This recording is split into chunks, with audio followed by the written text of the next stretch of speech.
Greetings all, and welcome back to What's the reborG podcast. I am reborG. We in the house. We chilling. We doing all right. Got a little baggage up under here because I ain't had nothing going on. Been staying up a little late, but school starts next Monday. Not this coming Monday, but next Monday. So we gonna be at it. Back at it again. And yeah. Oh, yeah. Yeah. Yowza, yowza, yowza. Yes, indeedy, feed the needy. Hey, so it's BK. You might want to change your name. You're not a seller on Call of Duty, sir. Apparently you're sweaty as all shit. But yeah, man, I'm gonna, get my sleep schedule back up. Pour up or light one up. Sunday note. Oh well. We got the co-host, that water, righteous rehydration in the building. You know how it is. Oh yeah, you say your friends in lobbies because that's how it go. Ironically, this dude O'Neal BK, that's my best friend since the fourth grade. He did this. He does the same thing. He not doing it on purpose, but he's a Call of Duty sweat of the old variety, not the new school. A sweat as far as skill level goes. I mean, he plays the game, but he not on it every day, 5 hours a day, or nothing like that. But when he get in there, like positive KD, he already good on that. He ain't got to worry about that. So he good. He chilling. But he do the same. Like one time we were playing Call. This is like a week ago. He's signed into his account that he doesn't play Call of Duty on, and he's a level one. Well, apparently they knew who the hell he was because we were still getting the 1,000 ranked individuals in the jump, and I was getting washed. But I mean, I ain't, I was playing with, playing the game of Call of Duty with my homies, so I won't too salty. I used to be very ass, used to be quite ass. So you know, because for me, it's got to be a game I sit down with and play and all that other stuff. Sports games that don't make a difference because I already got a gist of what I want to do as far as sports goes. It's been the same thing since I was young. In football, establish the run, don't give up big plays on defense. Um, what's another one? Establish a pass rush so I can drop back as many people as I possibly can with the down lineman. Don't turn that fucking ball over, and don't make no special teams mistakes. And in basketball, rotate, take advantage of what I got, take advantage against them. Because I'm just talking about playing against the homies and franchise and stuff like that. I'm not talking about no online people because they look for exploits and cheese, and I'm just playing the regular game. But use the strength of the players that I got, know their weaknesses, so I don't put them in situations where I need them a bit too much. Hit my open shots, protect the rim, try not to give open shots. That's one of the main things. Try to lock up on defense as much as possible. Um, get out on the fast break. Yeah, we got to get out on the fast break. Hit my free throws, and it's pretty much just all the same. But Call of Duty is something I got to play all the time. That's why I'm gonna be honest. I'm proud of myself for being near 1 KD on this current one because I fucked up and played it too late. I think I started in December around Christmas when the price dropped instead of playing when it dropped. So then I got to take the learning curve of getting attachments for my weapons. I ain't that accurate with shooting, so I need extended clips. And I need extended clips because if you kill 2 or 3 people, you're gonna have to reload. And I ain't, and sometimes, I got to reload and I only got 25 bullets in here, I done, weaken up the third. Oh man, I ain't got my shit in there. I ain't got no stem shot so I can hide, juice up, come back right out and you can finish off the kill. So because I was just a crash test dummy on the original Black Ops when we was playing with the homies back then. But I'll get into that. Other than just chilling, I ain't even gonna lie. I've been ODing on college football. I'm in the playoffs of season 5, so we getting it in, trying to bring the youth. Well, I ain't no trying to bringing the youth back to prominence. I got 3 out of the 4 that I played championships, and since we already here with it, let's just go ahead and discuss some of the ordeals that happened in week 1 of college foosball. On Thursday, Prime and them played North Dakota State. Now, this is why people are trash. All week, and well, all month leading up to the game, all the commentators were saying Colorado can't sleep on North Dakota State. They are good. They are good. They've won a couple of FCS championships, and they've beaten a couple of teams in the FBS over the years. They've beaten like Minnesota and Kansas. They're not no slouch. This is not no easy 70 point, 70 to 16 type of win. It's going to be sort of a challenge. Okay. Why is it when Colorado won it, well, they played North Dakota State, man? Like, cut it out, man. Y'all got to stop, man. For those who saying the line's still trash, now if he threw for Hundo, not all them damn touchdowns. The line is a little bit better than last year. I mean, it was a damn near F minus last year. So, I give them a C minus for that as far as the offensive line goes. The defense, they didn't get carved up like that in the second half. They only gave up 6 points in the second half. Okay. That's all they gave up. They did their job in the second half. And, as a coach, you want them to be more consistent over the 4 quarters. But hey, at least it's only 6 in the second half. It's been worse. They will have another challenge with Nebraska coming up. But man, y'all just chill. I don't understand what people are looking for or what they want. First of all, Deion did not have he doesn't have coaching experience at that level. Second, he went to a team that just won 1 game. Okay, I don't know. He also told everybody we're not going to be where we want to be until we get the line straight on offense and defense. He said we got to get the big boys. We got to beef up on the line. All this stuff is stuff that he said last year before the season even started, like as soon as he got the job, because he knows football and he knows what the hell is going on. So I don't know what everybody like. I don't know. I don't know what they're looking for. He's not gonna get fired. The money that he's bringing into the school is unprecedented, and the school not gonna get rid of him because he's making them that bag. Okay. Sheesh. I ain't never seen nobody do no shit like this for no damn coach that's just started.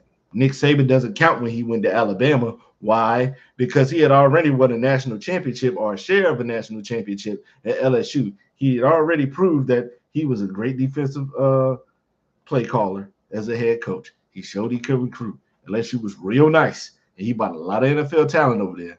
Kind of resurrected LSU for real, to beyond respectable. But y'all gotta cut it out.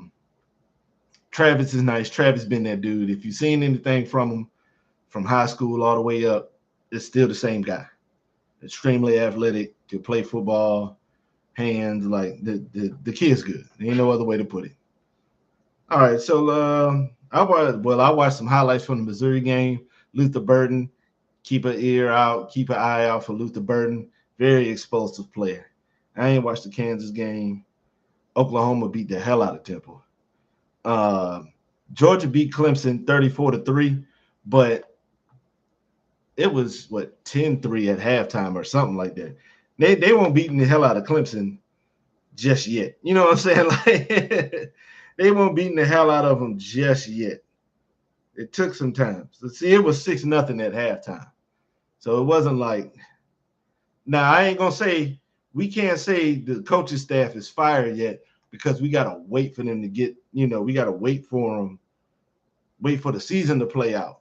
Like I do like Warren Sapp there, and you can see the defensive line was getting some pressure, especially in the second half. They were doing their thing. They were better against the run because North Dakota State is a run first team, and they were really, outside of the quarterback runs, but those was from the pocket. They weren't design runs. But when they were giving it to the running backs, yeah, they was doing their thing. I mean, Pat Shermer, a former NFL play caller and head coach, he did okay. But on this Georgia Clemson, I mean, I'm gonna be honest. I already saw it happening because Dabo has been talking very slick about the NIL and all that process. And I'm gonna be honest. I don't have time for a coach to sit around and be on no damn high horse acting like he's better than paying the players. First of all, they've been paying players. Okay, let's just stop. The Pony Express from SMU that I talked about it like in the last part, maybe 2 podcasts ago. The Pony Express from SMU with Craig James and Eric Dickerson. We already know he got the Eric Dickerson call. Texas A&M gave Eric Dickerson a Trans Am, and he didn't even go to the school. I don't even know who that is who called me Reeby Agassi. That's got to be Slide.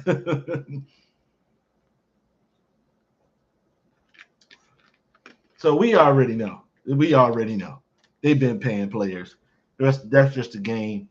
And a lot of people don't like it that the people that's actually putting in the work on the field is actually getting a check legally. So Dabo got to cut that out. And it's not like it has to just be transfer portal. Like Georgia doesn't have a lot of transfer portal players. Just a couple of plug and plays. Oh, we need you here. Okay. We didn't get the recruits that I wanted to start at this position. So let me do that. Because most of Georgia is homegrown. So they in the same boat. But for you not to have any, and the only other schools that don't have any are the service academy schools, Army, Navy, and Air Force. So you already know what that is. They can't do that anyway because, it's the military. But his regular high school recruiting hasn't been all that either. He's got good players, and he's been in like the top 15 and stuff like that. But it's not the top 5 classes that he had before. Cade Klubik is not the quarterback he thought he was, especially coming from Taj to Deshaun Watson to Trevor Lawrence. Like it's definitely a skill gap when you get to Cade Klubik. So, and Georgia's Georgia. Shout out to him. Hey, Kirby Smart did his thing, man. I mean, he's handling business out there, and I wouldn't be surprised.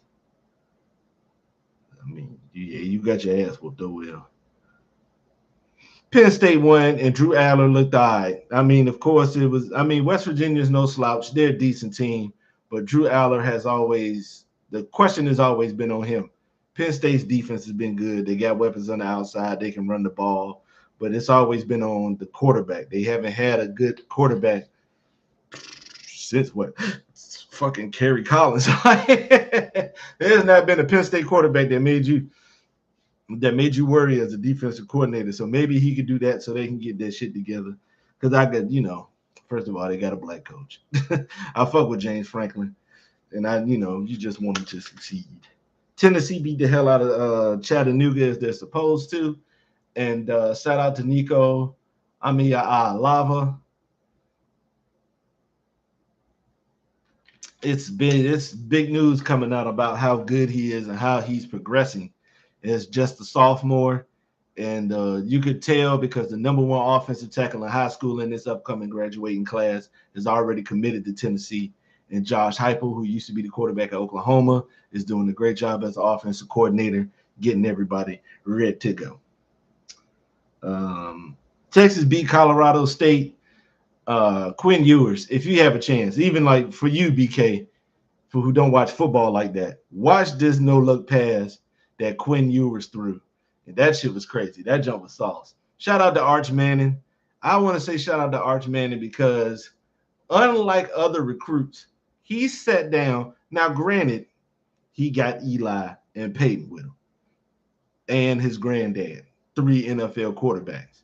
But just the fact that he sat down, paid attention to what was on the table, and then made a decision. Because you don't have to be an NFL quarterback to understand, okay, Steve Sarkisian at Texas puts quarterbacks in the league. He runs a pro style offense that the NFL really enjoys watching, and they know if you run under him, is this Sarkisian?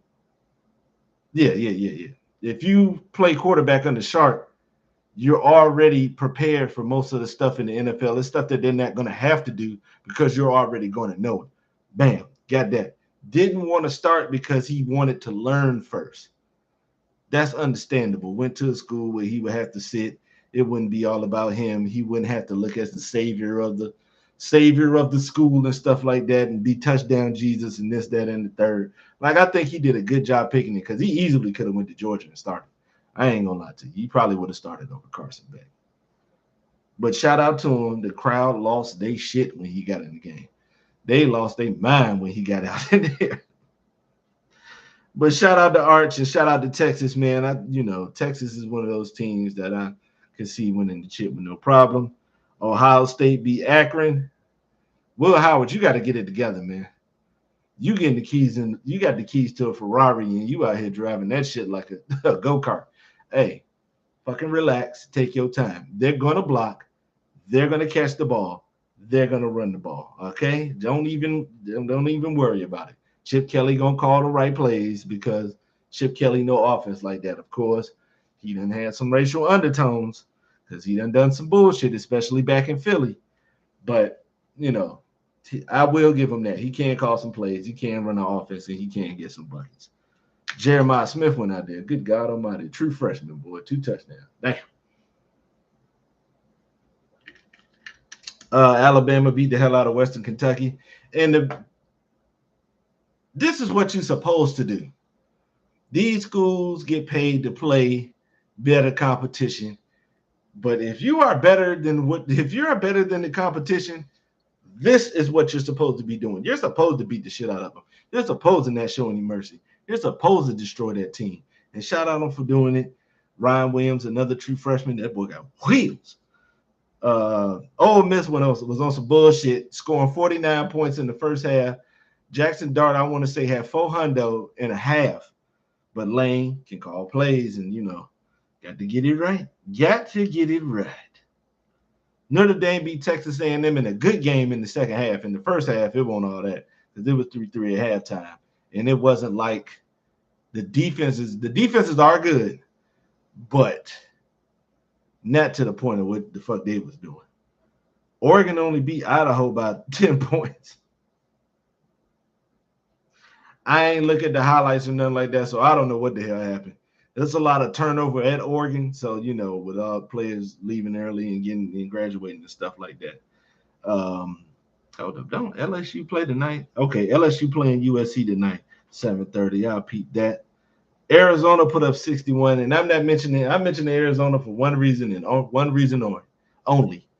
Tetaroa McMillan, aka T-Mac, wide receiver, 6'5", 212, hands. I'm telling you, this is a comparison I like to give him. And when I'm giving a comparison, I'm just giving you somebody that you can look at to see how their game resembles. I'm not saying they're gonna be like this person, but I'm saying when you watch T-Mac play, and then when I give you the comparison, you're gonna most people that know football and know Larry Fitzgerald know, oh, okay, because that's who Tetaroa plays like Larry Fitzgerald. The boy, the hands is crazy. That's first and foremost. Hands is crazy. That boy can catch, and he getting his speed up. So he was already predicted to go top 15, but after putting up 300 plus yards yesterday, if he could continue this. And for those who didn't know, he had a great year last year. He was fucking people up last year. Him and his quarterback, Fafita, that's how you say his name, have been playing since 14. So, they already got, the chemistry and camaraderie and stuff like that. So, it's only time to ball out. But keep an eye out for him. I put him up there with Travis Hunter and Luther Burden and players like that. That's some of the better wide receivers in college football. Since we already got all that, we shall talk about the main game yesterday. That's country for yesterday. Yesterday. Miami went out there and defeated the Florida Gators. I'm telling you right now. Oh, I am just gleeful. Oh man, just look, I'm like the pastor in Don't Be a Menace. I'm so happy because I was worried. Florida State with talent, and I was like, if we lose, just be competitive. That's all I'm asking for. Because I'm not looking for an undefeated season because we got it's a lot of turnover and Miami ain't really been shit. It's been a couple of years. Um Back when Travis Homer was the running back, that year was okay. We went like 11-2. And I accept that's cool. I'll accept that. That's all right by me. I'm not looking for, world changes. I ain't looking for no Georgia type run. Nah, not like that. But I wanted us to compete and to go beyond that. I already knew Cam Ward was a good quarterback. I watched him at Washington State. I seen the stuff he did at Incarnate Word, and I knew he was going to be all right. I knew the line was going to be straight because we don't have a senior on the line. And that's what the line that played last year where we, okay year. But I knew, I was making sure wanted the defense to actually do something and play some defense. And I wanted us to be able to move the ball. And Cam Ward, man, that sidearm crazy. He's like a Black Rich Gannon out that mother. Throwing under people's arms on RPOs and moving around. See, that is how you move around the pocket. Shador, you might not be as fast as Cam Ward, but that is how you move around the pocket. Run and make them think that you're getting ready to take up field. They come up and you can drop off the passes. Don't just be sitting there shuffling your feet in the pocket. Get outside the pocket. They already gave you enough time to get the fuck out the way, even if they didn't block accordingly, for you to just sit in the pocket and throw it's different. Y'all want to play like Tom Brady, but you don't have Bill Belichick over there letting the line know you could be traded or cut if you don't block for Tom Brady. See, they don't have that. Y'all don't have that, so y'all don't have to play like that. And if you get, and trust me, if Tom Brady could run like Lamar or any other quarterback that got some wheels, he would be out. So use that to your advantage. But I really like the victory. But as a football fan, I became somber for Florida. Now, I know Florida, I'm a Miami fan since I was like 5, 6 years old. I know Florida is a rivalry.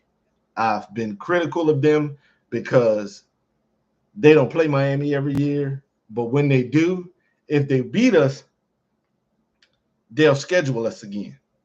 But if we beat them, it'll be years before we bring them back.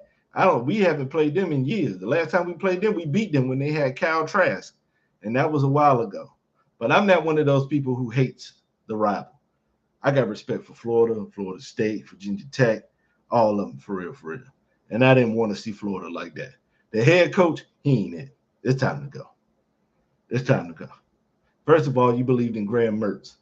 And anybody who knows, outside of Russell Wilson, Wisconsin has never had a quarterback that was like that. Sorgi was okay, but just okay in the sense that he don't turn over the ball. If you down 14 and you need him to get these buckets, that ain't gonna be it. Mertz, he ain't even that. So I already knew. I don't blame this on the line or the talent on the outside or none of that stuff. It's on him. Mertz don't know what the fuck going on. He's not that good. Now the defense did. Now, I don't think the defense was prepared for what Cam Ward was going to be able to do out there and how quick he has garnered chemistry and connection with his wide receivers and the team. But I don't like to see Florida like this. They need to go ahead and fire him. Go ahead and get you a coach with that personality so you can get out here and compete. Because I don't want to see y'all ass. I be having places in my heart as a fan of sports where I just don't like to see some teams be ass. I don't like to see Florida State be ass. I don't like to see Florida be ass. I don't like to see USC be ass. I didn't like that gap that Texas took for a while, but they came back. I don't like seeing Virginia Tech being ass. I want to see Penn State get over the hump.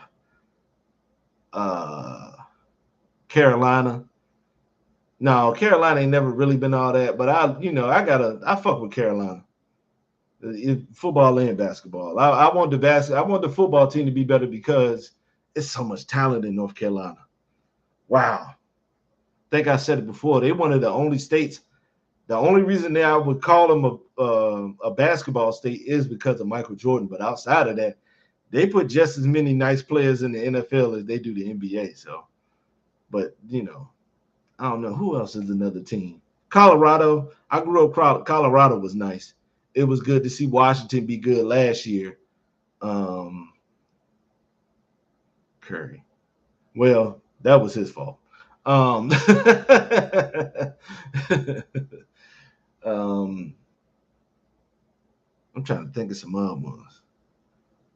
They had a good quarterback when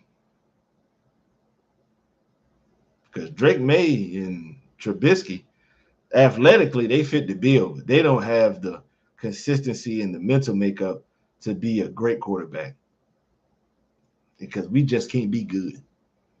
We trying to be great. But Curry, that's one of the biggest ones in sports for me, period. Because he was a top 5 player in basketball and the number 1 player in football in high school. He had no business going to North Carolina. The basketball coach talked him into that mess, even though he was 10 times better as a football player than he was as a basketball player. He was good as a basketball player. He was fucking him at football. So, but Curry don't count because Curry from the crib, and Virginia is a football state. I don't give a fuck what nobody say. Granted, we put some players in the NBA, but this is a football state through and through, all day. But I just like to see teams that just be better and stuff like that. I just don't like. I just don't feel right with some teams being ass. Same thing in college basketball. I'm not going like if Kentucky end up ass. I'm not going to be a fan of that. I want Kentucky to be good. I want Louisville to be good. I want Arkansas to be good. I want you. Well, it probably ain't gonna happen again. But UNLV, like Arizona, I don't like Arizona being ass right now. Arizona used to be good. But shout out to the U, man. That felt good, man. And the day after Pops, a year and the day after Pops passing, man, that's what I needed.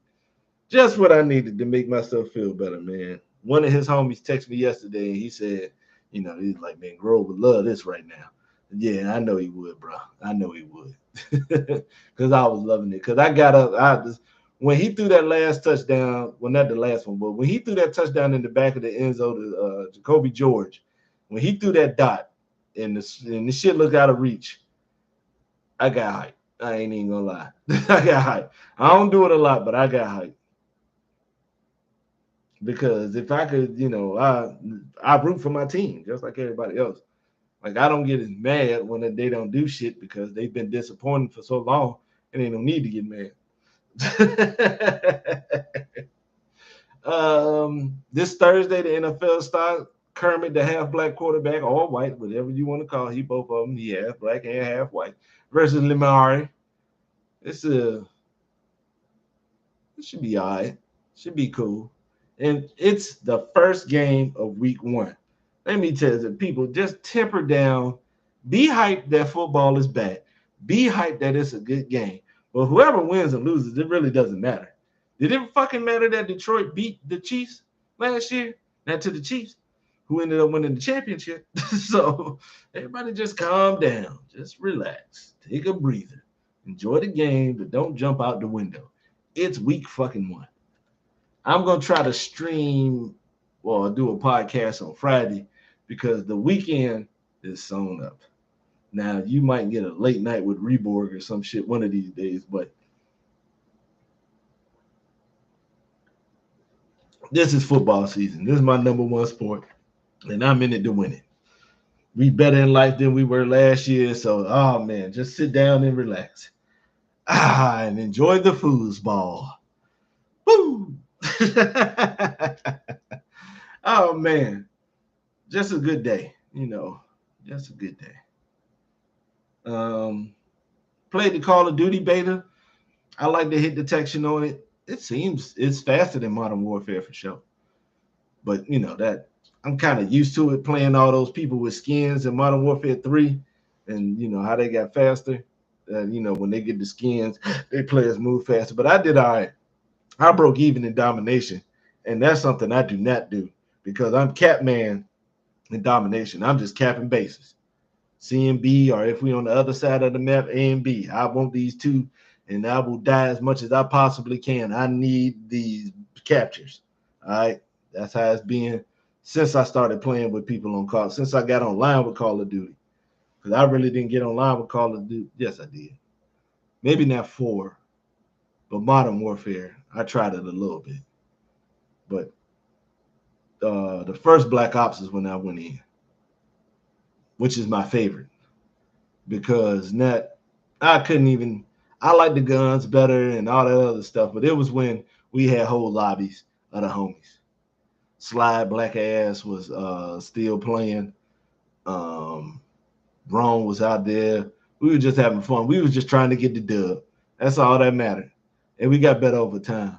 And we didn't even know what was going on because we didn't get Hog involved and we didn't get O'Neal involved. Mahler was good, so you know we could have been even better. But that I had a good time with that one. And this one has been cool.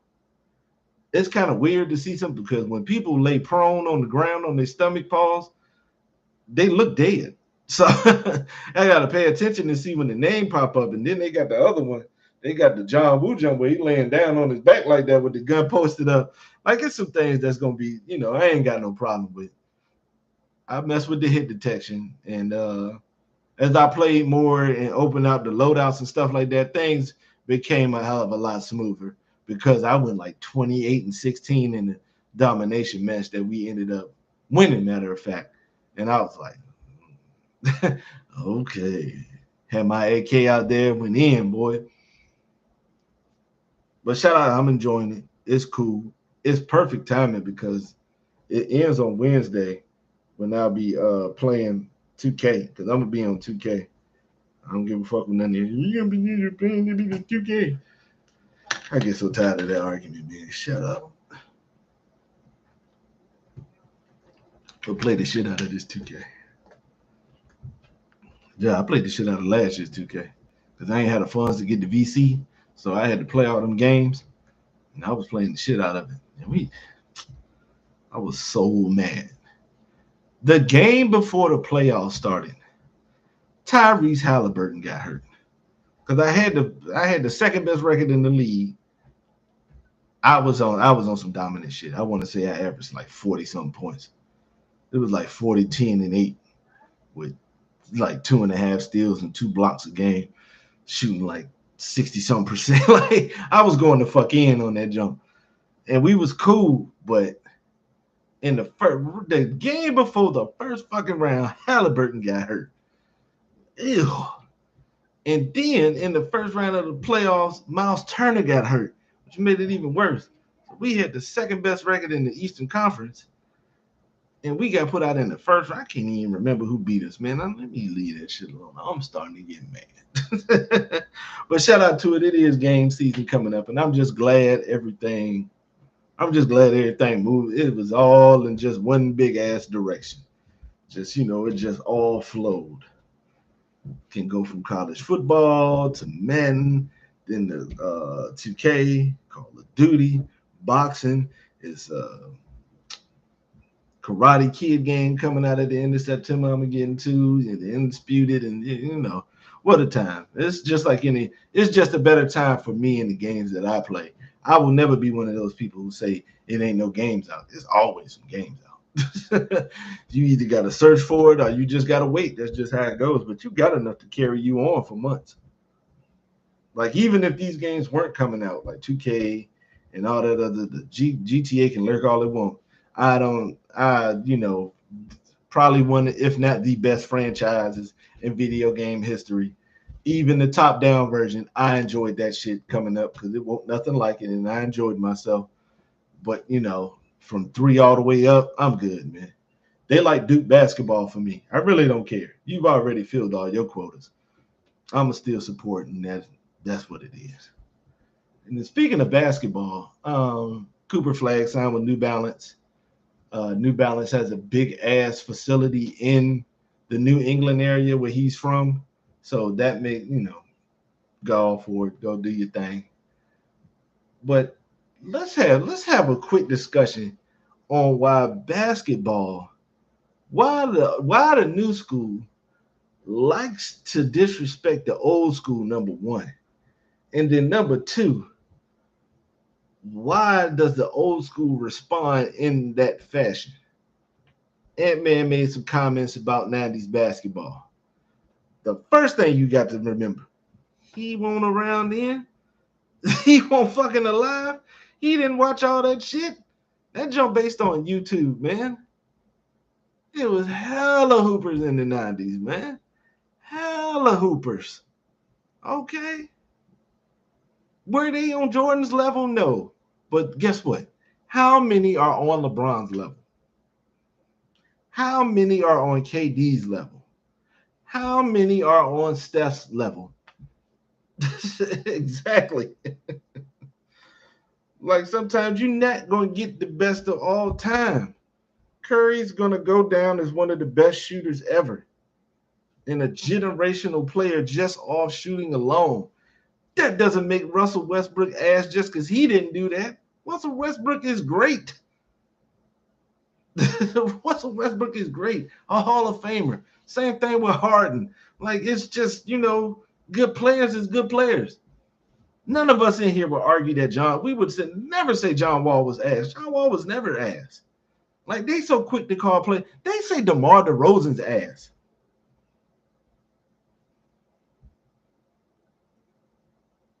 Anybody who averaged 20 a game in the best league in the world for over 10 years, you're not ass, okay?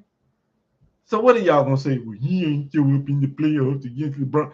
LeBron's supposed to be one of the greatest of all time. So guess what? People got to lose. Reggie couldn't get past the bald head wonder. I still consider Reggie a great. Patrick Ewing couldn't get past the bald head wonder. I consider Patrick Ewing great. Barkley couldn't do it. Malone couldn't do it. Malone is still he's number 3 scorer all time in the NBA.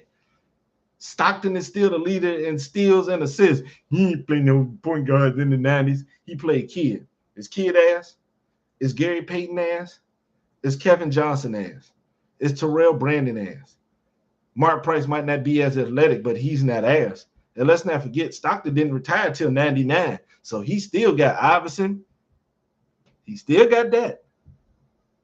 Iverson's out there. Marbury's out there. Penny's out there. Kenny Anderson's out there. Like, it wasn't like he was playing other white guys at point guard that were like him. Tim Hardaway was out there. Isaiah was still out there. Like just everybody relax, man. That's the great thing about professional sports. It's the Mahmoud. Now, it's kind of different because they weren't really ready for Mahmoud's game. Mahmoud Abdul Rauf was kind of like today's point guard. And in 1992, when he got drafted, they weren't ready for nothing like that. Nick Van Exel, Nick the Quick, what? Nick the Quick, what? He was like a skinny Dane. But he was left-handed, hit you with the hezzy, pull up out of nowhere. Like, he frustrated you. There's videos of Kobe Bryant saying how Nick Van Exel frustrated him when he first got into the league.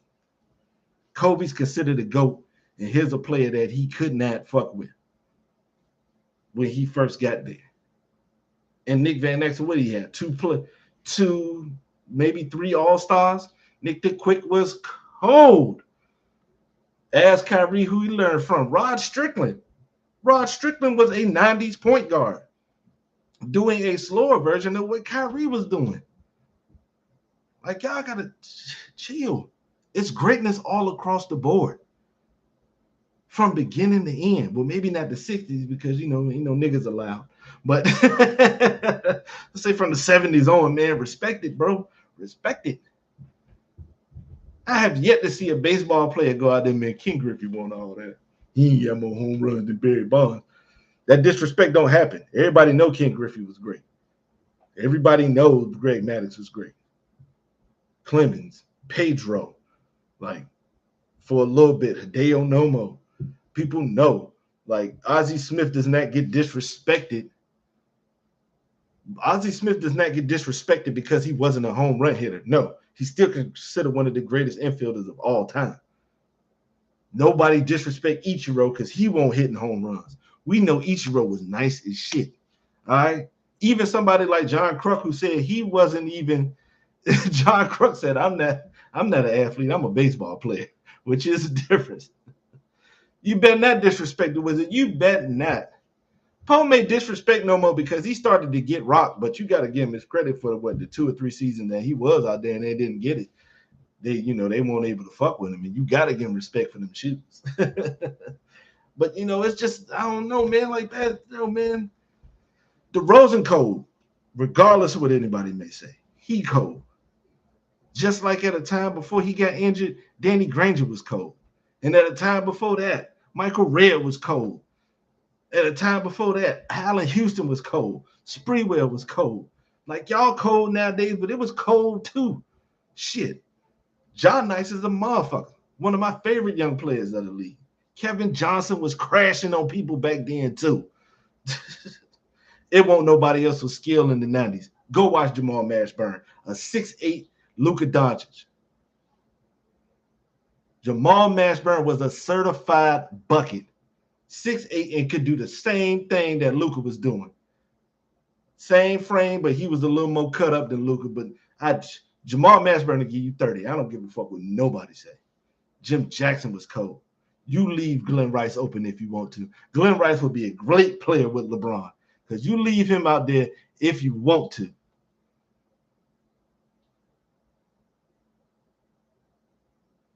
No. It may not be. It's not even to say on Jordan level because why would you compare that? But it still was skillful ass basketball players. You had Jay Kidd. You had Penny. You had Grant Hill. And those are the dudes who didn't even really get out of that jump. It's most of us in here that grew up in that era. Tell me Eddie Jones won't cold. Tell me Eddie Jones won't cold. Tell me he won't cold. Y'all gotta chill out. Now, Elliott was good. Sean Elliott was good because he was an all-star on the Spurs, but I want to say before Timmy got there. Now, the game had to change because Timmy got there. But, yeah, Sean Elliott was nice. LaFonso Ellis was cool. He could hoop. Cedric Ceballos could hoop. Dan Marley could hoop. He may not have been what it is now, but Clyde Drexler was cold.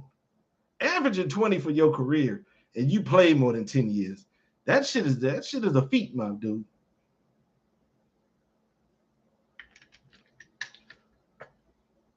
And I ain't got no problem with today's players. I know it's a different game. But Giannis cold. Embiid cold. Luka is cold. Jokic is cold. Book is cold. Ja's cold. I even fuck with players who not even Darius Garland cold. Donovan Mitchell is inconsistent, but I think he nice. Brunson cold. When Randall's on the court, Randall do his job. You cannot argue that shit. You can look at the game and look at the numbers. 28, 20 plus points, 8 plus rebounds, efficient shooting. You're going to get what you get. Jimmy cold. Bam getting cold. Fat boys, I can't even call him fat boy no more. Buff ass Zion cold. When he healthy. Same thing with B.I. B.I. was just all-star 2 years ago. AD cold. I don't hear people talking shit about AD. Gave you 70 games and was hooping the whole time, giving you them numbers. We know who cold. Yeah, the fundamentals. It's different fundamentals just on some aspects of the game that they don't have. And there's definitely a lot of more of them playing off the pure athleticism because they don't run sets and shit like that. So, but it's players that I fuck with today. It's even players that's not stars that I fuck with. Paulo Banchero, Save Cade Cunningham, Scottism, Scotty Barnes. Like, I fuck with Jonathan Kuminga. Like, his young boys, like, I fuck with hoopers nowadays. The league will never be in trouble because they always ask that question when a great person retires. Like, what did the game gonna do when LeBron go? I mean, what the game gonna do when Jordan retired? We went right into the Kobe era, Iverson, T-Mac, Vince Carter, Paul Pierce. We went into that era and it was still cold.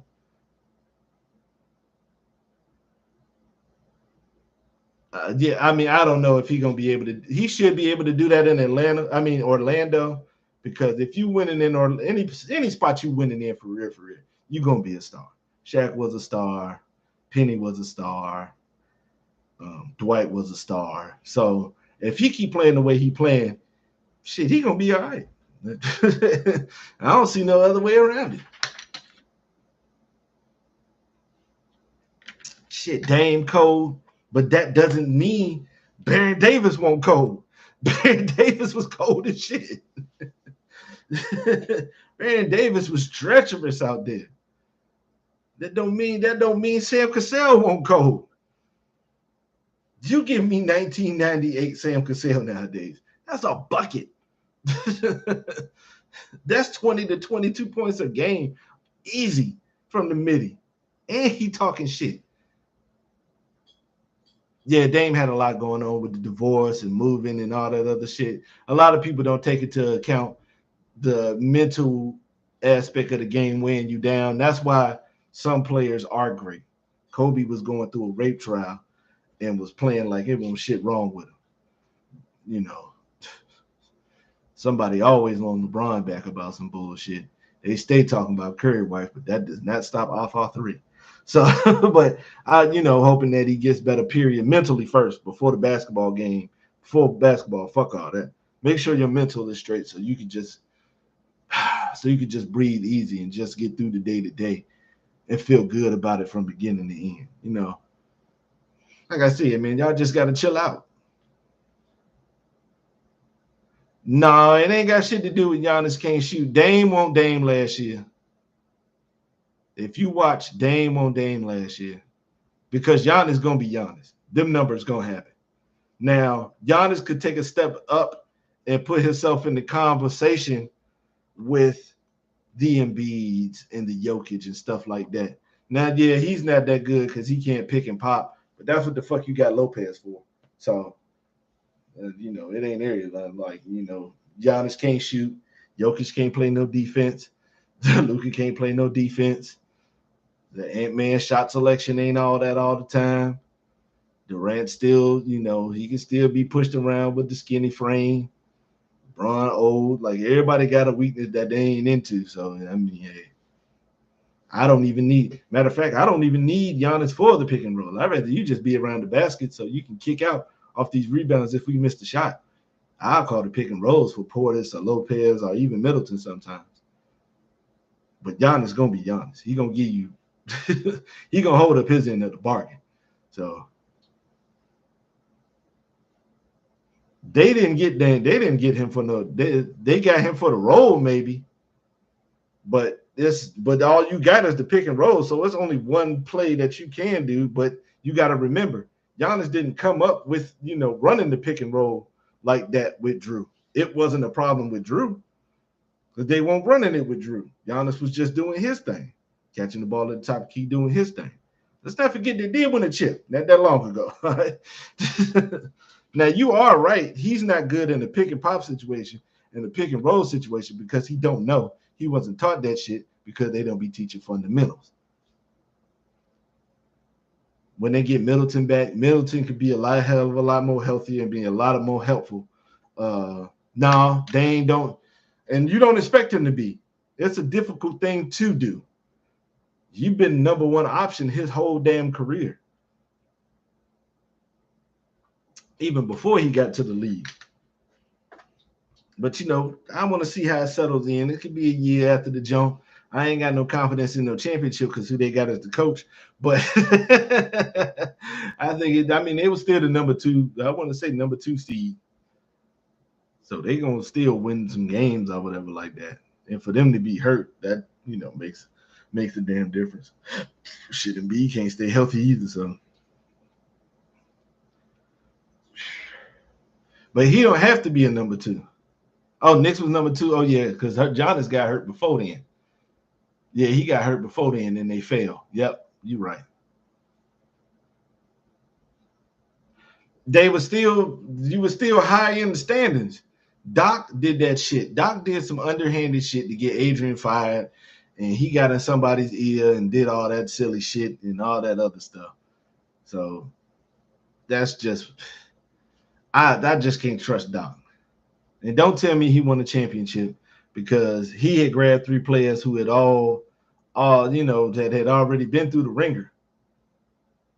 You don't have to do a whole lot as a coach with players who are already in that position. Spoelstra don't have to do a whole lot with Jimmy because Jimmy already know what it is. Now, just picture if he had 3 different Jimmys on the team. How much coaching are you really doing? And he had 4. Garnett already knew what it was. Ray already knew what it was. Paul already knew what it was. And Rondo already knew what it was. So it's not like you just going, what I'm saying? You just got to keep everything stable between that time, practices and all that other stuff. On the court, man, you won't doing all that. And Thib had put together the defensive setups anyway. And that was made easier by KG. That was half the talking he was doing. A lot of people say KG talked a lot of shit, but like Amon Shumpert said, half of it was him letting people know on the court where everybody was. That's part of the reason he won Defensive Player of the Year, because he was orchestrating one of the best defenses in the league. That's kind of like what Ant-Man and McDaniels do for the Wolves. They talking, they getting everything going. That's why Rudy looked better on defense than he ever has. And I agree with Dwight Howard when he was on Gil's Arena. It ain't no way he should have 4, bro. 4 defensive players of the year, we got to stop. And I don't blame him. I blame the league. How many podcasts y'all done seen the basketball players telling you how good Drew Holiday is on defense, and he won not 1 defensive player of the year? That's where the shit should go. They doing most of the work. Shit. You know how many guards he got to go through? Shit. No, it ain't no international agenda because France was already solidified when Tony Parker kind of solidified it, but they were still going off the floor. They were still going off. Just going off. And I wouldn't even say it was just a weak side defense. Rudy nice. Rudy can help on the weak side all day. He do his thing on the weak side, but pick and rolls, he ain't gonna be able to give you what you need on that perimeter. And somebody going straight at him, nah. He'll have some trouble with that. But weak side defender, cool. Because that's how it used to be like in the 90s. Because like with Hakeem and then when that's what kind of fuck it up. Because Hakeem was good on the weak side. He was good on face up. He could help out on the perimeter. You do a pick and roll, he'll guard the point guard, make sure he don't get the entry pass to the mismatch on the inside, and still somehow be able to switch and get the guard back, and he get back in the post. He get back to defending the post. Like, you, just because they put up the numbers like that, you got to look at it beyond that shit. It's kind of like when Kawhi was winning it. We can't argue that shit because Kawhi was a fucking menace on defense.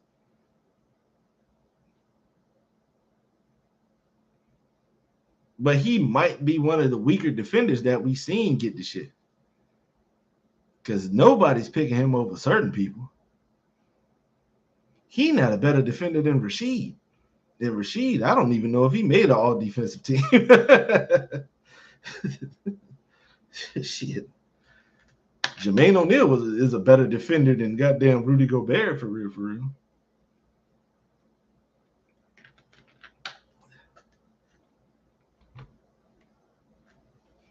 Now I'm hoping Frenchie could. Me personally, I would have picked Wemby. Because to be 7'5" or 7'4", whatever he is, and get all the perimeter steals that he get, he was even out there doing this shit. Reese, you know that shit you guard niggas be doing, where you already see they weak with the handle. You pop the ball with one hand and already running to the other side to get the ball because you already know. He was doing that shit as a big. So that's why I'm picking him. He's a menace. You can't drive. Like, I know help defense on the drive to the basket, but help defense through the lane, he's out at the wing and somebody's driving at the free throw line. He's reaching back, tapping the ball and peeling. Like Gobert's not doing that, which doesn't mean he's ass. It just means that he shouldn't be getting an award. Drew Holiday is still Drew Holiday. The Dallas was struggling to get them buckets. They were suffocating the shit out of them boys. I ain't going like Boston had them boys straight like, God damn, man, these motherfuckers is everywhere.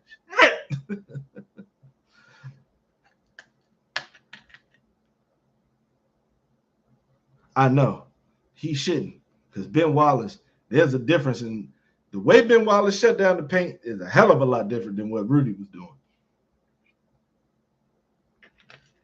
And people got to turn down that sensitivity. Just because we say somebody don't deserve an award, that don't mean they ass. It don't mean we saying they ass. They're not saying they're not good. We're not saying Rudy can't play defense. We just saying somebody was more deserving of the award, okay?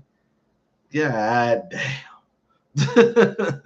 You can't say, no, there's no possible way you can say good things about everybody. Damn. Yes, Jordan was the GOAT, but he was an asshole teammate. Steve Kerr is not the only teammate Jordan had fought. He is not the only one, okay? Y'all, come on now. You can't say everything. Even somebody like like me. Kevin Garnett is my favorite player of all time, but that nigga was not tough for real. Anthony Peeler gave that nigga that bow, and he did not do nothing afterwards.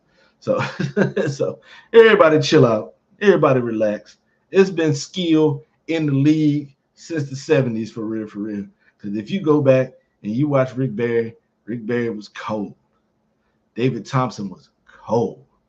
Kareem was cold. Wes Unseld was cold. Like you get George Gervin was cold. Like when you averaging 28 plus at a time where people literally got their hands all over you and stuff like that, you gonna get my respect.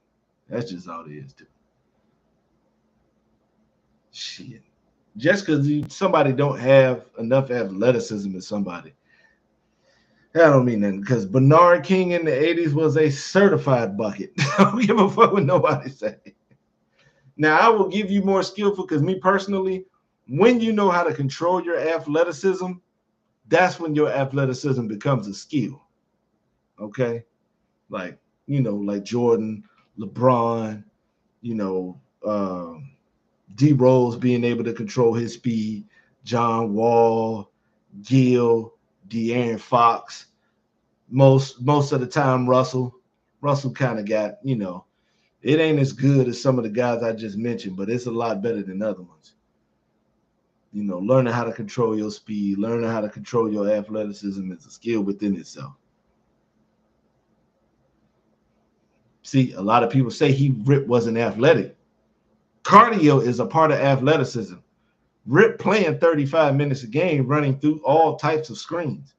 You got to have your cardio up to run through them screens. Same thing with Reggie Miller. And for those of you, thinking of Reggie Miller brings up another point that I discussed with the homies. You want to know? That's why I wasn't mad when LeBron went to Miami. You know why? Because when you don't win a ring, people forget about you. People don't respect Reggie Miller because he don't have a ring. And Reggie Miller was a killer.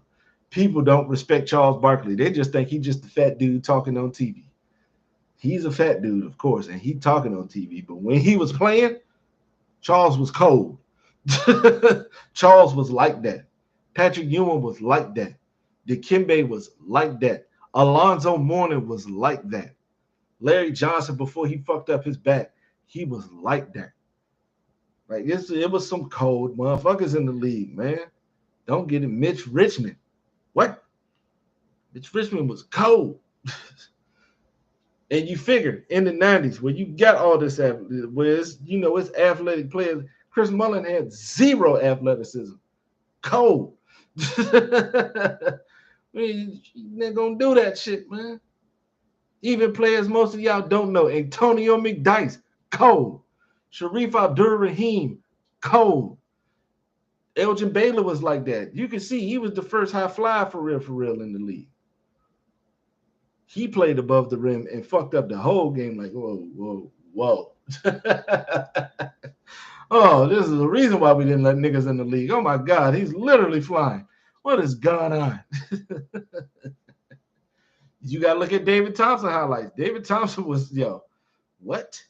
David Thompson was crazy.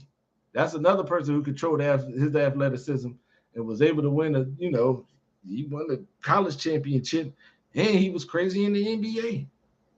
Dr. J. What? That shit he did against the Lakers with the cuff dunk and the floating all over. He was in his 30s when he did that shit. This won't 20-year-old Dr. J. This was an old nigga. So y'all gotta chill, man. It's called Dominique Wilkins.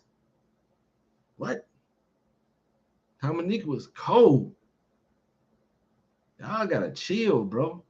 Yes, some nasty motherfuckers playing nowadays.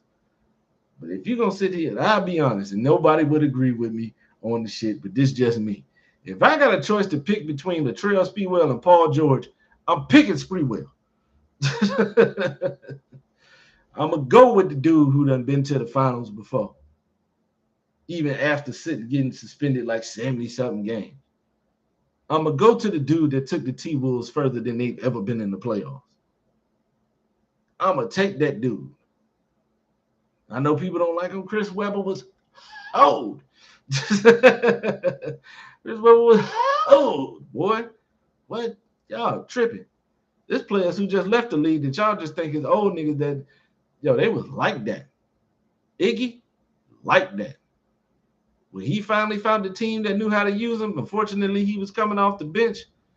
Oh, yeah. What? I was Sprewell. What? Over Paul George? What? Give me that dog. Anybody got the Paul George game? Anybody got time for that Paul George shit? And no offense to Paul George. He one of the coldest that's playing nowadays. But you got to remember, I watched Sprewell from Golden State. We talking about like tenacity and like that go get that shit on some Russell Westbrook type shit. When them niggas when they was full speed ahead, they were a problem. You were not fucking with it. You were not stopping it. And for him to get suspended for the incident he had in Golden State and still go to the Knicks and still be voted as a goddamn all-star.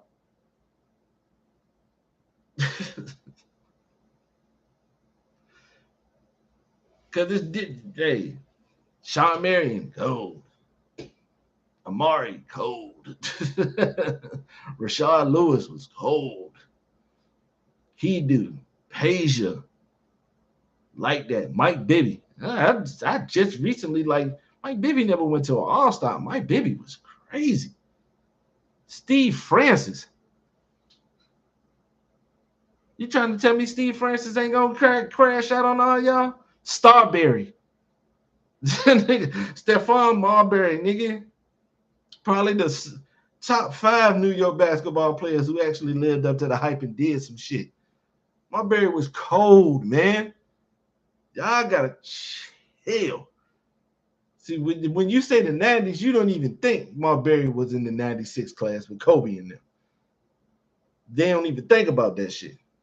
They don't even think Garnett that old to be in the 95 class. They don't even think like that. What was it, 93? No, 92 with Shaq? Was Shaq 92? Yeah, because 93 was Chris Webber. Shaq was 92. Orlando Shaq was skillful as shit.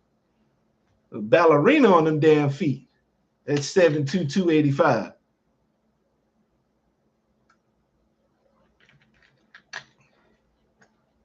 You gonna try to say Hakeem ain't got no skill? The Admiral ain't got no skill? The Admiral put up 70. The Admiral gave him 70 out there. 70 as a center with no three-point line. But motherfuckers draped all over him. Gave you 70. The Admiral. a lot of the shit, hey, I want to say Savon made a great point. He was like, there was so many cold big men with mid-range jumpers. If they just took one step back, it would be three-pointers and the game would be a lot different. He right about that. Because the only one who was really doing that was the only one who decided, let me go ahead and take a step back, was like Rasheed and Dirk. Definitely Dirk. But Dirk is still up there as far as mid ranges. Dirk was a kill. Cause I'm gonna let y'all know right now. They gonna start disrespecting. They gonna start disrespecting the 2000s. I guarantee you. Y'all just wait and see. Wait till y'all hear this T-Mac disrespect. I'm gonna clutch the pearls like a white woman. The Vince Carter disrespect. A lot of people got disrespect for him. Ewing was wicked. He was murdering Shaq with the mid-range jumper.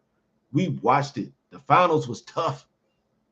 Well, not in the finals, but when he was playing Shaq, when they was going through them playoffs and shit, he was giving Shaq, they was killing each other.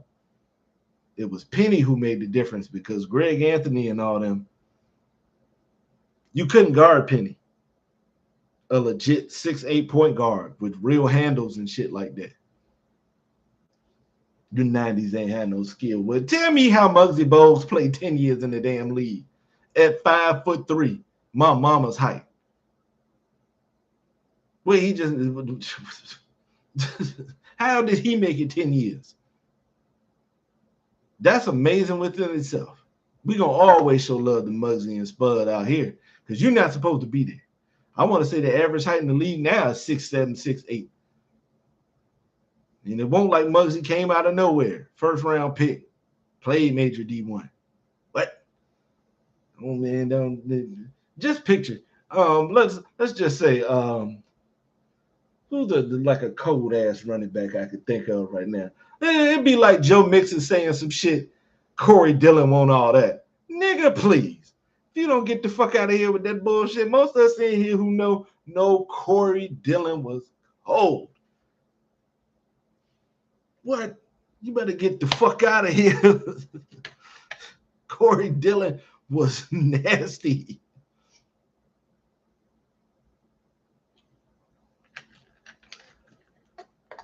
They don't do that shit in football, man. They got respect for him. Now, I've heard some things, like some players said, like, and some of it you can understand. But I heard somebody say in the comment section, Jerry was good, but Jerry ain't had no athleticism. Well, how was he scoring them touchdowns?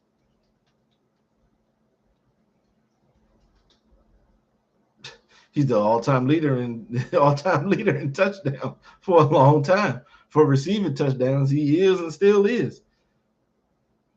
I think he up there for most touchdowns in the damn game. He leads receivers in every major statistical category. So that's the whole gambit of all that shit. Catches, he had hands. Yards, had to have some speed and agility to get open to make that shit like that. Touchdowns, another testament to the hands and to the speed, because not all of them is jump balls. Y'all gotta cut that shit out. Like I was seeing Jamar Chase. This was like a month ago. They asked Jamar Chase who was some of his favorite receivers. And he said, I just got to put Jerry in there because Jerry the GOAT. And I know he's like, I ain't watching, but I know Jerry the GOAT. It's just a different form of respect over there that they just don't have in basketball. And it's just disappointing and weird, man. Because all that shit been beautiful. I enjoy watching Ja carve up a defense and crash on people just as much as I enjoyed Penny crossing up guards who thought they could pick him up full court. I enjoyed Ant-Man and his exploits just like I enjoyed when Grant Hill used to hit him with the crossover hezzy and used to kill him. I still love that shit. Now, one thing I ain't a fan of LeBron holding out the ball and shooting three. He really just telling y'all, but I still enjoy watching this old ass nigga go through, bury a nigga and going there for the crash, just like I enjoyed Larry Johnson doing the same thing and then yelling at you afterwards.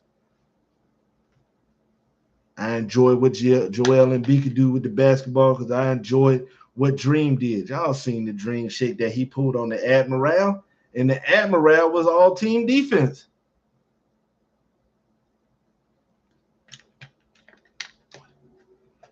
Barry didn't break the record because Barry retired.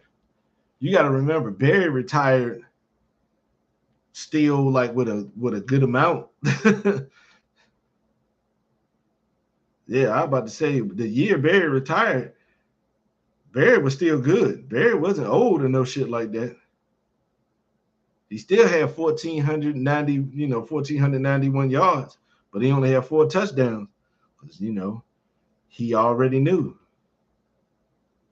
He knew the shit won't gonna be like that. The line, they won't making the team better, so he decided, yeah, I think I'll get the hell out of here.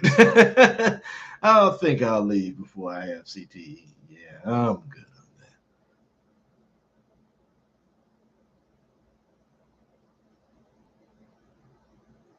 on that. And that ain't got nothing to do with the field with them raggedy cornrows, because remember it was them dreadlocks that he had, and it was on the Raiders. He had them locks. I said, Jerry, you need to let that shit go. No, it wasn't nothing about Barry not breaking the record. He knew he wasn't going to be able to break the record because that last year with Detroit, even though he had he was 9 yards away from 1,500 yards, it was still a rough amount of yards for him to get. Like, I want to say Scott Mitchell, I think he retired. It didn't have nothing to do with the record. He just didn't want to go out there and play for that team he knew wasn't going to win and shit like that. Because for the most part, Barry just didn't care anyways. He just wanted to play. And when he knew he wasn't going to be able to win, that was it. You got to remember, this is the dude who never celebrated. So I don't even think he was, he wasn't thinking about that record. He was thinking about his health and winning because he knew he wasn't going to get it. Nah, but you won't hit. Nah, see, they don't disrespect Barry. And Barry ain't win shit. They were just lucky to make the playoffs in Detroit. Because they spent all that money on Scott Mitchell, and he won't it either. That's the big dummy who could throw the ball far. But when the playoffs came, that's what he was doing. What am I going to do? Oh, this isn't like with the regular season.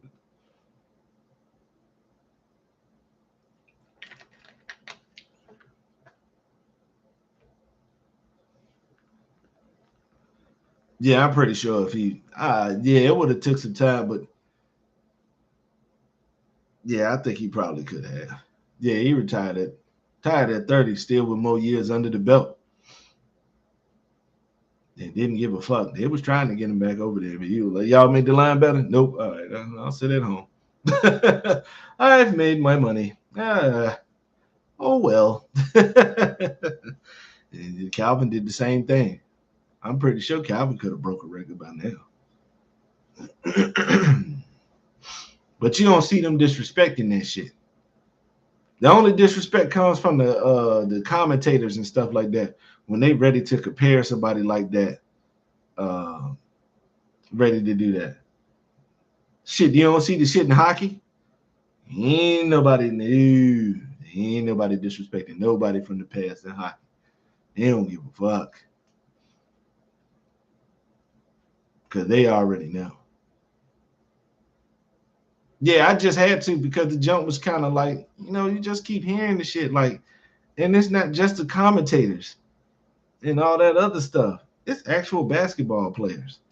Like, who are you disrespecting? If you don't get the fuck out of here with that shit.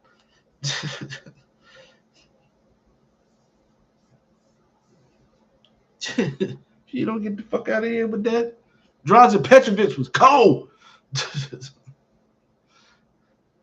I heard Reggie Miller and Bernie Maxwell say they couldn't stand guarding Drazen Petrovic, cussing you out in Croatian, running through all them screens, talking shit, bombing them jumps. Because he used to tell them that he had like a little short 30-minute documentary on NBA TV, and Derek Coleman was like, yeah, all he used to tell me was kick it to me, man. I'm going to hit it. Drazen was cold, man. y'all got to understand, man. I seen some shit on Box the other day. They was trying to say if none of them get hurt, who would have had the better career? And it was D Rose, Russell, Ja, and John Wall. And they said put them 1 through 4. And somebody said, I don't even know. He said, I don't even know why D Rose is up there. He was washed at 25. Don't disrespect D Rose like that. Do not disrespect D Rose like that. No, no, no, no, no. We no, we don't stand for that around here. D Rose, he was an animal. Oh, Chris Webber. Chris Webber was nice as shit, bro. Nice as shit. He just take a lot of that junk because of the timeout. Uh, he fucked up in the court when it came to the junk that came with the booster. And what was the other shit? Well, Marler don't like him, and I had to ask Marler like what, and he was playing soft. Well, I mean, he was just a power forward, sir, and at that time it was giants at power forward and the center. Rose was scary out there, bro. Scary. It wasn't too many point guards. Like, you got to remember, he had the speed like Russell Westbrook. He had the bounce. He could get bunnies, but he had a different set of control. Like the control, he could just sit up in the air with all this shit here and lay, oof, pass the shit, oof, crash. Oh, and he was getting his jumper together by the time that. Oh man, he was mean. You just picture a buff jaw. Wall was nice as shit too. Wall was nice as shit too. Too bad he went to the Wizards because they couldn't find that third option to save their life. They tried because him and Bill was all right 1-2 punch, but they really couldn't find that third score right there. They probably would have been better served if they had like went back in the day and grabbed somebody like that. Couldn't really like grab that extra person and shit like that. Somebody will tell you John Waller's ass. He had the lead by storm, man. What? John Wall was good, man. He was nice, bro. Shit. They needed a big that could, or a power forward that somebody in the front court that could score. Because Gortat was good for the pick and roll and playing some defense, getting some boards. But he was not the dude you gave the ball to get no bucket. If they had Brooke Lopez back then, that would have been cold. That would have worked out a hell of a lot better. If they would have had somebody like Brooke Lopez back when he was playing on the block in New Jersey. Lopez was crazy on that block. A lot of people don't know that because he just be sitting in the corner shooting threes because he old and he ain't got no athleticism. But put him on that block, it's go time. Buckets. Who was another one like Al Jefferson? Somebody Jeff T gave him some props the other day. He was like, said, man, Al gonna go right every time, and you just can't stop him, bro.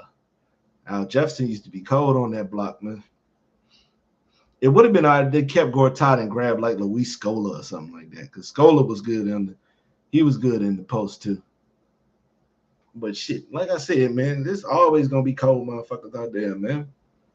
The next generation gonna be cold. AJ DeBanster, Cooper Flagg, what's the other? The Boozer twins, Brandon McCoy Jr., Tyron Stokes, Oba from Maryland. He on the KD wing right now, so as a 10th grader, coming in there's a 10th grader under KD's wing, so it's gonna be some hoopers out there, bro. Trust me.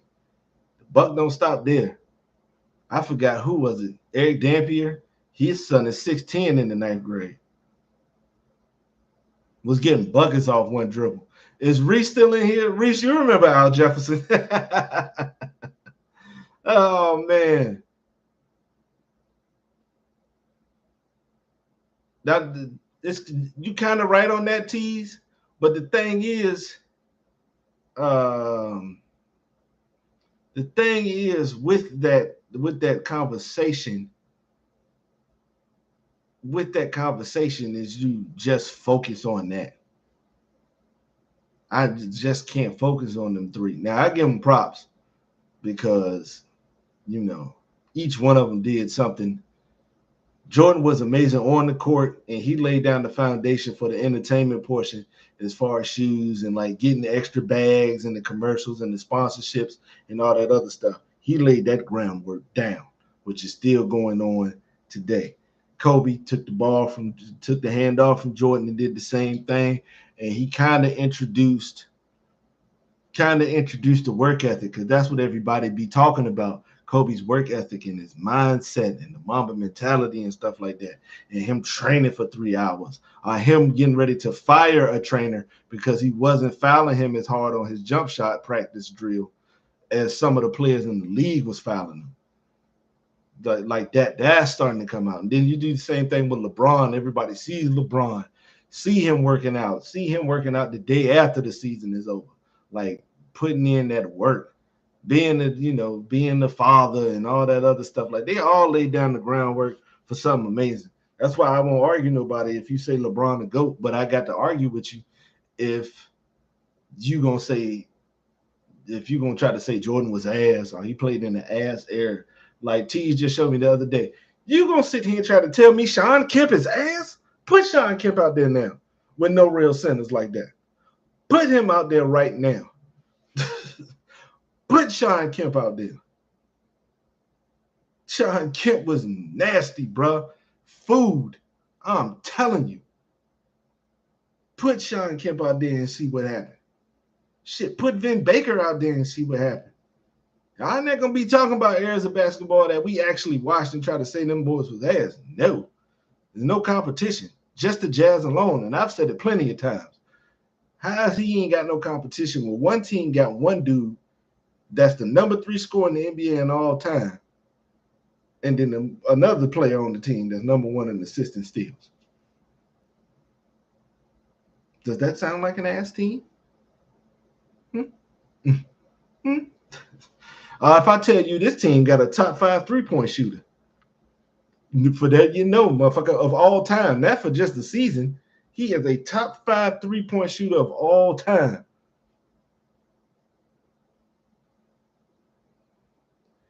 I'm not going to say he mentally, I'm going to say he cries for shit because they've been handing shit to him the whole time.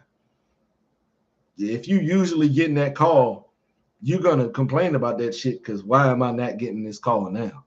And flopping, he just exploiting the game. If you know you're going to call it, he going to do it. It's just, just using the rules against you. just hustling in a different way, man. Like mentally, yeah, he could be there, but if they would have gave him the team that they were supposed to do at Cleveland, it wouldn't be nothing for nobody to say. What full game? I want to say it was either game 4 or 5, that Seattle versus the Bulls game. Because I think I can find the shit. I think I can find it. YouTube.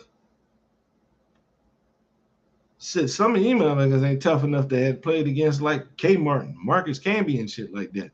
Now that's a rim protector, face up and rim side and weak side. Yeah.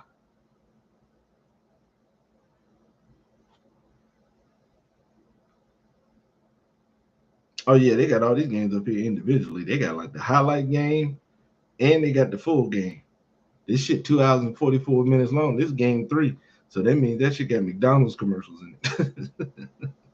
It's McDonald's commercials in it. Yeah, it's a channel called Time Out. It look like they got all of them up here. Yeah, it's multiple channels that got that shit up there. Whoop, hold up now. So just make sure everybody stay educational, man, and giving up the props, man. Like Poe made a good point last night. He made a good point. He said he don't believe the Wilt jump because there really ain't no proof. And I understand it, but he gave him his props for being cold because that's what the fuck you supposed to do. Just like these college football teams are playing lesser competition, Wilt ain't do nothing but play little white boys. So everybody's LeBron size and speed. I'll wait. All the small forwards he play are 6'8", 250, solid muscle, 4.4 speed, 40-inch vertical. We know it's 40 plus because he grabbed that one misguided alley Mo Williams threw, and his shoulders were above the rim.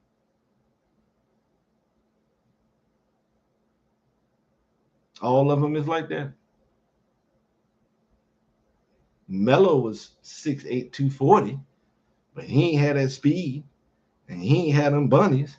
Durant ain't even that fast, and Durant's skinny as shit. He can't jump that high, and he's 7 feet. But he do got that fire, though. Durant got that fire. Boy, he got that fire. You know what I'm going to look up? Since I ain't got school till next Monday, I got to look up all the games and the highlights from the lockout. If you're going to ask me what's some of my favorite basketball or NBA moments, the lockout was the shit, bro. I was waiting like every 2 or 3 days to see what was going on, who was playing the game, who was going to show up, what they do, all that shit. Because it looked like Durant had jumped in like the mystery machine from Scooby-Doo and was driving around the country looking up where who playing basketball. Where, bitch? Like he was driving. He heard somebody dribble. Somebody's hooping. I must make my way over there. A lot of people be talking shit about him too, but you talking about one of the best scorers of all time. I dare you to stop him. You can't. Somebody tried to say he only that nice because he is 7 foot. You don't think Kevin Durant was be getting them buckets if he was 6'6"? What? Y'all gotta cut that shit out, man. Don't be using what ifs to try to make nobody ass or nothing like that, man.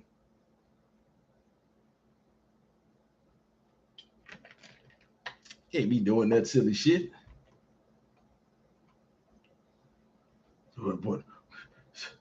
What if Jordan won that athletic? Then you wouldn't have these ridiculous ass highlights.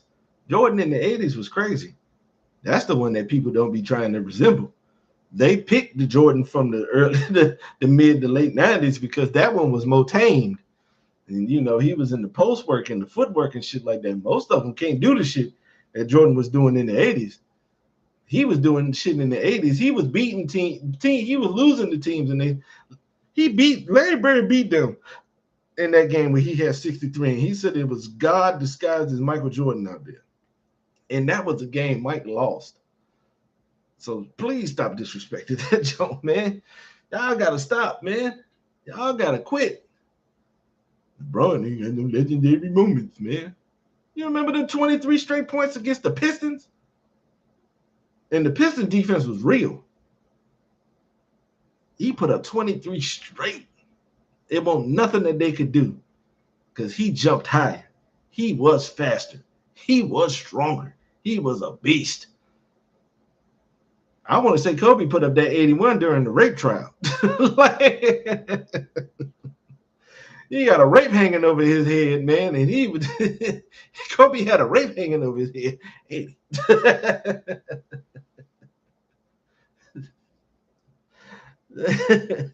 Dave Chappelle got a good joke about that shit in For What It's Worth for a special. He beat that trial on the court. Kobe was fucking him up out there, bro. Oh man, he was a ball. Not according to Metta World Peace, who passed him the ball so he could hit the three. Not according to Shaq. That's one of the biggest Laker highlights in Laker history. The alley that he threw to Shaq that they could beat Portland, even though they was kind of cheating. I ain't gonna lie. They was looking for any reason to get Rasheed out the game. And Rasheed won't help it. Do y'all really think New School be talking a lot of shit without knowing, without looking, man? Embiid is probably up there as far as skill with Rasheed. There was nothing Rasheed couldn't do on the court as a 6'11 player. Nothing. He could go off on three. He could post you up. His hook shot was crazy. His fadeaway was so mean, they made a shoe out of the shit. I wish I could find a pair of them Air Force Ones. He could play defense on the perimeter and on the inside. She was nasty. Like, She had handle. He could dribble. Y'all seen when Timmy crossed up LeBron on the fast break dribbling? Like, y'all not, I don't think none of them prepared for what was going down like that.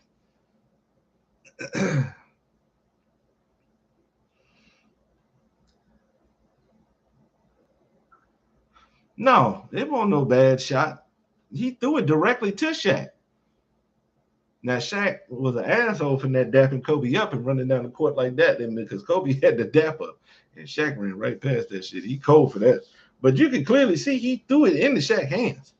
That wasn't he didn't miss that floater, no. Because I want to, because Kobe shit. It was Indiana who was the one that was getting Shaq in foul trouble, and Kobe kind of, he led the way on that one. So they all got something that's cold, bro. You don't have to go just from the 3-1 comeback with LeBron. You could just go through some of the other shit. Like, it was crazy. I'm going to look up a pair of sheets. I know it ain't no fresh ones, and I probably got to pay like $600 on StockX or Flight Club or some shit like that. I just want to see if it's something available. If I could catch something that's under, like $150 and under, I even maybe $175, depending on how things go. Just to have a pair. I can't find a pair of the Nike Garnets. No offense to Adidas. Adidas look like real basketball shoes. Nikes be looking like something you want to wear outside the court. But they all got shit. This special moments with players, man. That's why they great. Jimmy going through the finals, say what the fuck you want, but he went to that motherfucking finals. The same Boston team without Drew, though. That is a difference. But it was still, Boston was still one of the tops in the standings. They still had Horford, Tatum, Brown. They still had a good team. We're not going to debate that. And Jimmy went in there and fucked them boys up. Because there's haters that say Jimmy don't be doing shit. I want you to go out there and lead your team to the finals. I want you to go do it with the players that he got. Have y'all heard anything from Gabe Vincent? Have you heard anything from, what was the white boy that was going off all three? I can't remember. Max Strus. I know Max Strus played for Cleveland, but it won't the same effect as when it was when you was out there with goddamn playoff Jimmy. People got to stop. Jimmy can hoop, bro. All right. He ain't doing nothing in the finals.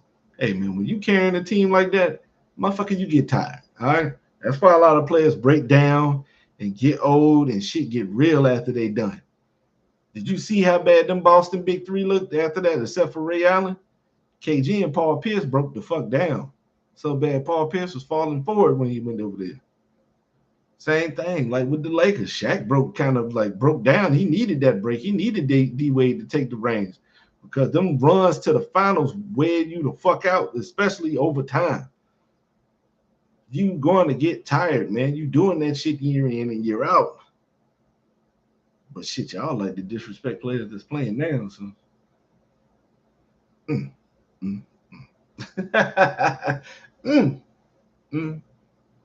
Steve Smith, y'all will sit there and watch the highlights and say, "Oh man, they falling for the dumb shit." What is this? When LeBron's shooting, that's silly shit too. All right, and I guarantee you this: go guard Steve Smith back then. Go ahead. Go ahead out there and guard him. Go ahead. Steve Smith will smoke. He gonna smoke your boots too. All right, don't think it won't go down. Y'all got to chill, bro. And they was playing all 82. God damn, when you look at the old school players and how many of them was playing all 82 goddamn games and then going into the playoffs, like, holy shit. You'd be like, man, you ain't tired? Hey. You ain't tired. hey, you ain't tired?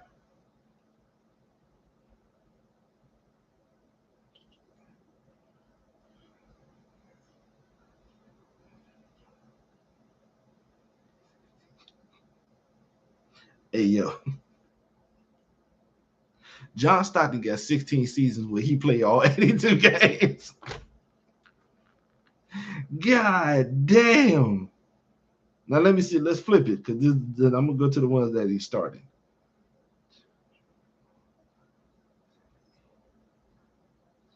12. 12 seasons as a starter, playing all 82 games. John Stockton last season was in 02-03.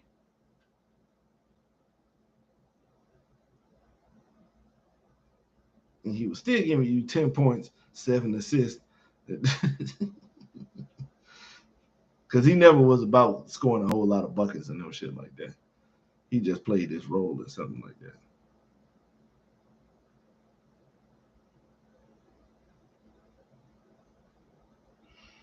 Yeah, LeBron played a lot of games. He did for the longest until he figured out it. Hey man, this shit kind of wearing you down, brother. Let me see how many 82 games the ball head wonder started. 9 seasons are all 82, and you figure one season is 81, another one is 80, and another one is 78. Just like Stockton, like it's 1, 2. He only had 3 seasons where he didn't play every game. One was 78, then he had a 64, and the 50 game was a lockout year. Fastball got to do the shit. They was playing fastball in the 80s. Have you seen them scores from the finals back then? Them Lakers and Celtics for man, the hell yeah, they was playing shit. They was running like a motherfucker. Shit, it's been some teams running. Them Showtime Lakers, Magic was not taking his time up that shit more than half the time. It's Showtime. Yeah, because they was hooping like that, and a lot of players won't trying to waste them fouls.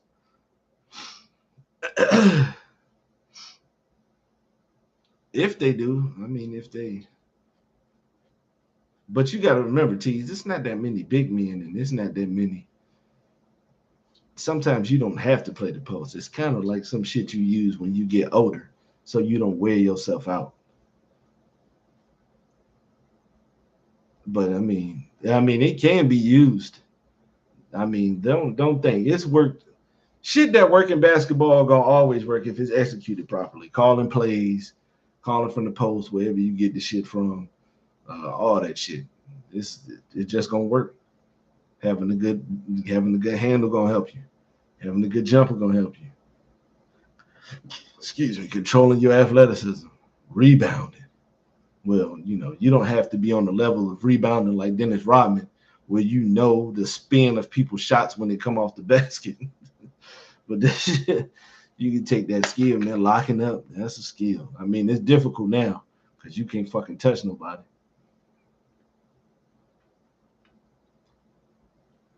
That's why it's so impressive when you see somebody like Drew Holiday out there giving problems. Jaylen Brown making it difficult for Luka to have, for him to, shoot 50% from the field.